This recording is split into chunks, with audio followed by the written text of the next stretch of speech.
ગણીગાંઠી રમતમાં જ રમતવીરો વધુ થતા હોય છે, જેમાં ક્રિકેટ, બાસ્કેટબોલ, ફૂટબોલ વધુ પસંદ કરાતા હોય છે. ત્યારે એક એવી પણ રમત છે જે વર્ષોથી ખૂબ જ જાણીતા ઉદ્યોગપતિ તેમજ અન્ય લોકો પણ રમતા હતા, પરંતુ આ રમતનું જ્ઞાન ખૂબ જ ઓછા લોકોને છે. રમતનું નામ છે બ્રિજ. આ રમત કાર્ડથી રમી શકાય છે અને આ ગેમ કોમનવેલ્થ અને ઓલિમ્પિકમાં પણ સામેલ છે. આ ગેમનો વ્યાપ વધે તે માટે પ્રયત્નો કરવામાં આવી રહ્યા છે. અમદાવાદના બે ગ્રાન્ડ માસ્ટર છે, જેમાં સુનિલ ચોકસી અને વિનય દેસાઈ, જેઓએ આ રમતમાં ઇન્ટરનેશનલ મેડલ પણ જીતેલા છે.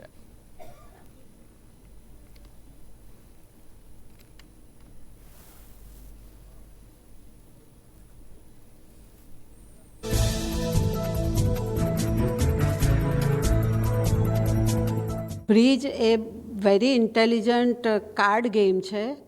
It is approved by government also and government job માટે પણ એને એપ્રૂવ કરવામાં આવી છે. It is included in Commonwealth game and Olympics game. અને આપણા જાણીતા Gandhiji, Sardar Vallabhbhai Patel, Omar Sharif, Bill Gates, Warren Buffett બધા જ બ્રિજ રમતા હતા. વોરન બફેટે તો એકવાર કહેલું કે મને 3 લોકો મળે તો હું કે આખી જિંદગી હું જેલમાં વિતાવવા પણ તૈયાર છું. એટલી સરસ આ ગેમ છે, લોકોએ રમવી જોઈએ. આનાથી જેમ માઇન્ડ સ્પોટ, સુડોકુ ને બધો છે, તેમ આનાથી અલ્ઝાઇમર અને બીજા બધા રોગોથી બચી શકાય છે અને એક્ટિવ રહેવાય છે.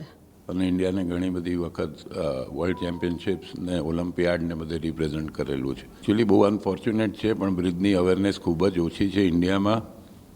યુરોપ અને અમેરિકામાં તો સ્કૂલોમાં પણ બ્રિજ શીખવાડે છે અને એ લોકોએ એનું આખું એનાલિસિસ કર્યું કે જે સ્ટુડન્ટ બ્રિજ શીખે છે એમના ધારો કે 70% માર્ક આવતા હોય તો 80%, 85% સુધી જતા રહે છે. એટલે એટલો બધો ફરક પડે છે. જે લોકો બ્રિજ રમે છે એ સ્ટુડન્ટ્સનું ઓટોમેટિકલી એમના માઇન્ડમાં મીન્સ બેઝિકલી ભણતરમાં ઇમ્પ્રુવમેન્ટ ઓટોમેટિકલી આવે છે.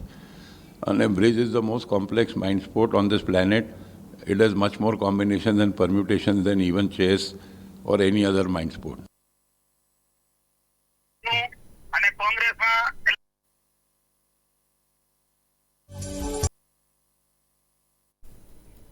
લોકસભાની ચૂંટણીમાં પ્રચાર અર્થે મુખ્યમંત્રી ભૂપેન્દ્ર પટેલ દાહોદના પ્રવાસે ગયા હતા, જ્યાં તેમણે જનસભાને સંબોધન કરતા કહ્યું હતું કે વડાપ્રધાન નરેન્દ્ર મોદી